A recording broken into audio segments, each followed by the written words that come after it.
this on. Thank you.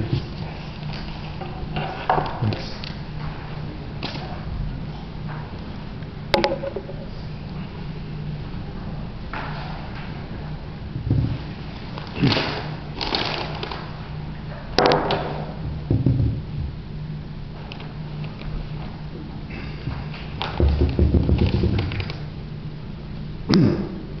Mayor and councilors, some of you will be glad to know,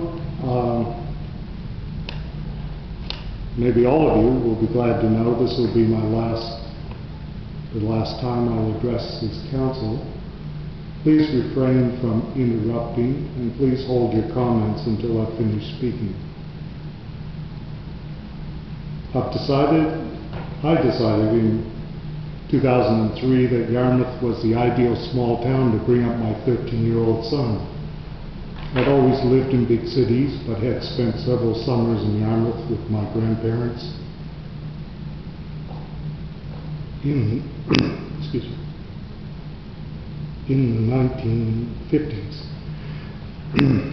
So good old Yarmouth was it. A beautiful, safe little town. Well, spring of 2004 arrived. We'd bought our house. Within a few days, the reality of a drug house guarded by 2 pit bulls operating openly within 200 feet of our property became clear. I called the local RCMP and was told the drug dealers were being watched closely. It turned out this was more than true. In fact, to the immediate rear of the drug house lived an RCMP officer with children. Immediately next door to the drug house lived a single RCMP officer. And of course across the street lived a member of the RCMP drug squad with his family. Time passed and my son and his young friends were drawn to the drug house. I called the local RCMP again. Same response, we are watching closely. It seems all of Yarmouth was watching closely. I called the drug squad. The officer began to whimper. Overworked, not enough manpower. I then called headquarters in Ottawa. Head man in drugs. He told me, go to your municipal councils. Ask that a drug task force be set up and concentrate on this drug house. I did this. A few days later, the angry local RCMP commander phoned me. I was left with no choice. We took our son to the airport in Halifax and set him on an airplane back to Australia.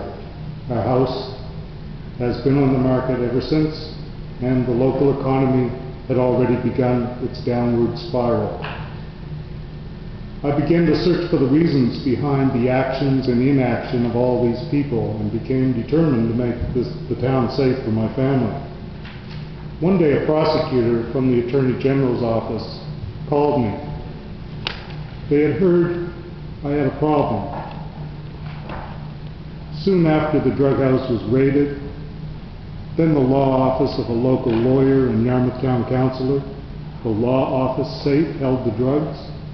The rest is public record.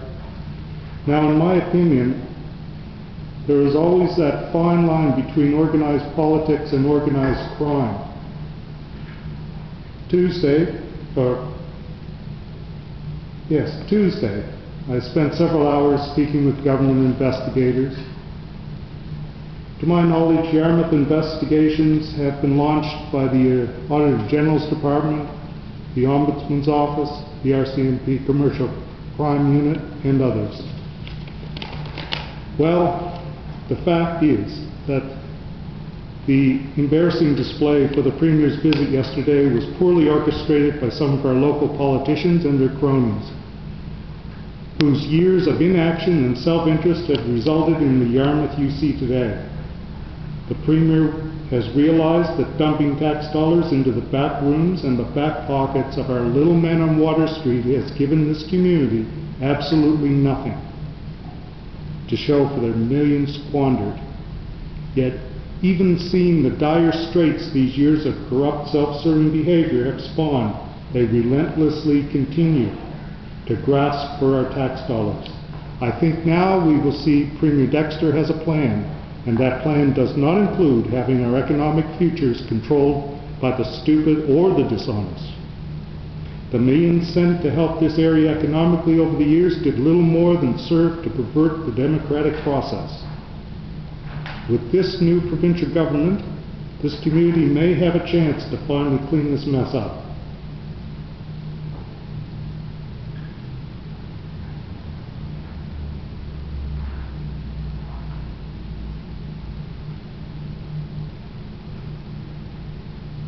This is all too late for my family. But with the diligence and persistence of some of your present elected representatives, the beginnings of the recovery of your community is possible.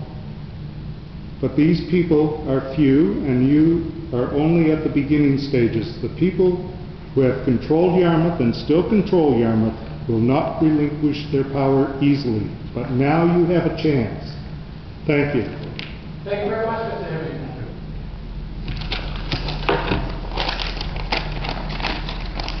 Thank you.